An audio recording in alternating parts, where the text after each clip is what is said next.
Pernahkah kamu membayangkan kehilangan anakmu bukan karena sakit, bukan karena kecelakaan, tapi karena mereka harus bekerja di usia sebelia 11 tahun?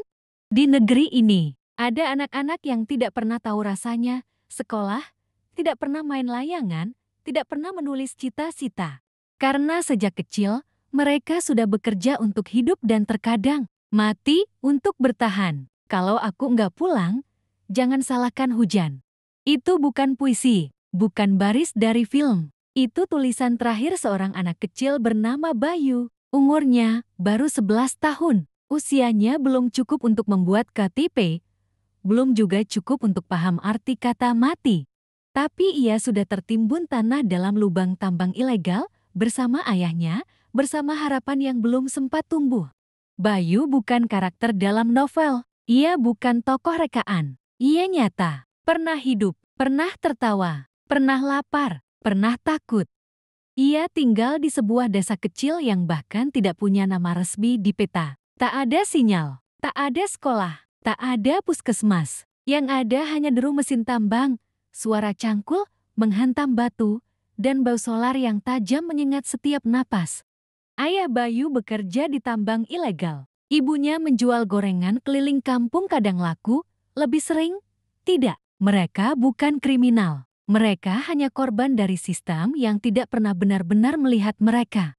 Bayu tumbuh di lingkungan di mana masa kecil adalah kemewahan. Anak-anak di sana tidak mengenal liburan, tidak tahu apa itu game online. Mereka hanya tahu satu hal, kerja, supaya bisa makan, supaya tidak jatuh beban. Bayu tidak pernah sekolah, tapi ia tahu cara menambang. Ia tahu mana batu yang bisa dijual, mana yang tidak. Ia tahu cara membawa karung 2 kali lipat berat tubuhnya, menyeimbangkan di punggung kecilnya yang kurus. Ia pernah bilang ke temannya, "Kalau aku mati di lubang ini, paling cuma masuk berita 2 hari, ya." Temannya diam, karena mereka semua tahu, mati di lubang tambang bukan kejadian luar biasa. Itu cuma risiko kerja, sama seperti demam dan batuk. Hari itu, langit mendung sejak pagi. Hujan menggantung seperti keputusan yang tertunda. Ibunya menyuruh Bayu tinggal di rumah. Tapi Bayu cuma menunduk dan berkata, "Bu, kita udah 3 hari makan nasi sama garam. Hari ini aku harus bantu, Ayah." Ibunya tidak menjawab, hanya menarik Bayu ke pelukannya sebentar. Memeluk seperti akan melepaskan sesuatu yang tak akan kembali. Lalu menyiapkan bekal nasi bungkusan kecil yang dibungkus plastik bening seperti biasanya. Jam 11 siang, Bayu dan ayahnya turun ke lubang. Dalam, lembab, licin, tidak ada pengaman, tidak ada ventilasi. Hanya sepasang senter kecil dan satu doa yang diulang dalam hati.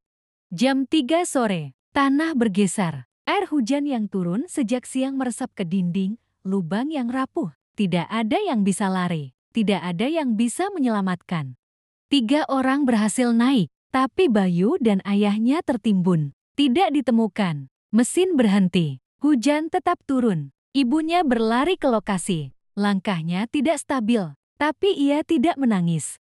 Tidak berteriak. Ia hanya berdiri di pinggir lubang. Pandangannya kosong. Matanya tidak berkedip, seolah menunggu suara dari dalam sana. Tapi tidak ada suara. Hari pertama, warga mulai menggali. Hari kedua, mereka tetap menggali. Hari ketiga, hujan kembali turun. Hari keempat, semangat mulai surut. Hari kelima, mereka menemukan sesuatu. Sebuah santer kecil, masih menyala, meski cahayanya sudah bergetar, tertimbun di antara lumpur dan batu. Dan tak jauh dari situ, selembar kertas lecik, basah, tapi tulisannya masih terbaca.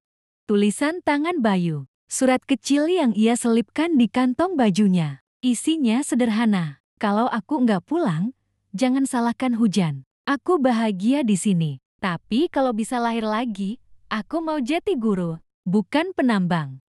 Surat itu dibaca oleh warga desa. Mereka tidak langsung menangis. Tidak semua, karena tangis sudah terlalu sering. Tapi mereka diam, lama sekali. Seolah tak percaya, anak sekecil itu bisa menulis sesuatu yang begitu dalam, begitu pahit, begitu hening. Setelah itu, pemerintah datang, tambang ditutup, tapi tidak ada kompensasi, tidak ada ganti rugi, tidak ada upacara, tidak ada liputan media nasional, tidak ada nama Bayu di koran, tidak viral, tidak trending. Tapi di rumah kecil itu, di dinding reyot yang lembab, surat Bayu dibingkai oleh ibunya, bukan dengan figura mewah, tapi dengan plastik bening dan paku karatan. Setiap sore, ibunya duduk di depan lubang yang kini tertutup rumput dan genangan air.